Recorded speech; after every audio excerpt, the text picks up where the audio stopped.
Nearly 4 months after the leftist Syriza government took office, tensions between Greece and its international creditors show no sign of abating. Negotiations are fraught and increasingly ill-tempered. Meanwhile, the key fact remains. Athens is desperately short of cash, and without any agreement it could default as early as mid-May. So is it now time to consider a Grexit? With me here to discuss this are Filipa Figueria of University College London and Tony Barber, the FT's Europe editor. Filipa, welcome. We've had a whole series of sort of looming deadlines, crunch points, etc. But there is a sense that things are now actually getting very critical and we could be approaching a sort of end game, if you like. Do you agree with that? Not really. I think, yes, there is a bit of a sense of déjà vu, all these meetings happening again and again. Each of them seems to be the make or break meeting, but yet always an agreement is found in the end. So I think there is a certain element of posturing there. So the Greeks have to make sure that they are seen as standing up to the big boys in Brussels, because that's what the Syriza was elected for, whilst the Eurozone countries have to be seen as firm and keeping the Eurozone on track. Therefore, both sides need to make sure that they don't seem to give in too quickly. And that may help to give that impression of tensions between the two sides. But I think when it comes to content, there is not that much disagreement, in fact. I think everybody seems to have to come to terms with the idea that perhaps the austerity program was a little bit too rigid, and that the Greeks are right in asking for a more flexible approach.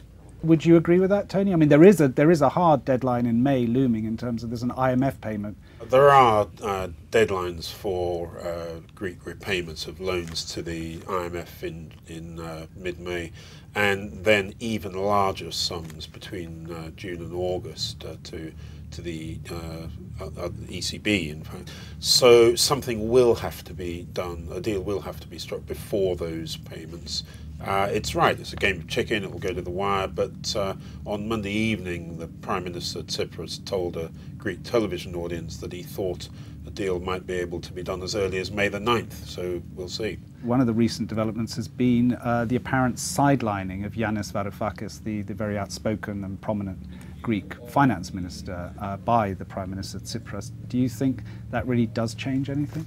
In some ways it does, because the atmosphere between Varoufakis and the Eurozone finance minister really deteriorated. I mean, nobody was listening to him and he was not taking them particularly seriously. So to remove him from those negotiations, I think it improves the atmosphere. It helps in that sense. Of course, Prime Minister Tsipras has been very canny in that he hasn't actually sacked Varoufakis. He's nominally still at work there in his office in Athens, supervising the talks, so he can present that to the Greek public as not actually giving in completely to the creditors. Yeah, I mean, what he's done is he's changed the composition of the negotiating team and put people in there who are less Varoufakis, people more but moderate. It doesn't change the fact that on core issues like pension reform and labour market reform, any Syriza leader would find it extremely difficult to do what the Eurozone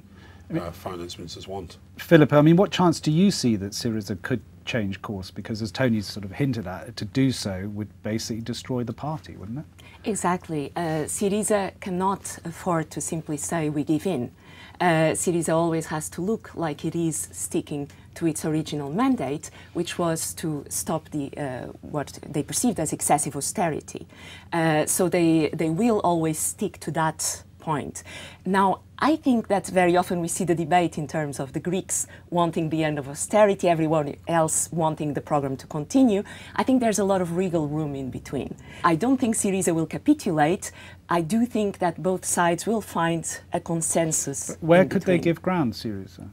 Well, to start with, they could comply with the procedures, which is what has been the problem at the moment, and the reason why Varoufakis is being sidelined, is that at this stage the Greeks were expected to come up with a very detailed report full of numbers and graphs of what they're going to do over the next few years, and they haven't complied with that. So Varoufakis has been arriving to the meetings, and instead of providing a report, he's been spending the whole time explaining why we don't need a report. Well, this actually raises an interesting point, which is that Tsipras has tried ever since he won election in January to cut a political deal at the highest level of the Eurozone, principally with Chancellor Merkel in Germany, and therefore eliminate the need for all these nitty-gritty type of details of charts and graphs and numbers. But Chancellor Merkel hasn't bitten so far. There has been a sense that sort of other European Eurozone countries are a bit more confident that they have appropriate structures and provisions in place should it actually not just go to the wire but through it, and that we are faced with the Grexit from the euro. Do you think that, I mean, is that a game of bluff? The reality is I think nobody can be 100% sure that it wouldn't turn out to be the most almighty disaster in the European financial system since the Second World War. Nobody can be 100% sure, and that's why I don't think even the creditors who are terribly angry with the Syriza government want to actually take that risk. Certainly the Americans watching this from Washington don't think it would make sense to step into those uncharted waters. Tony Barber, thank you very much, and Filipa Figueria, thank you for coming along to talk to us. Until the next time, goodbye.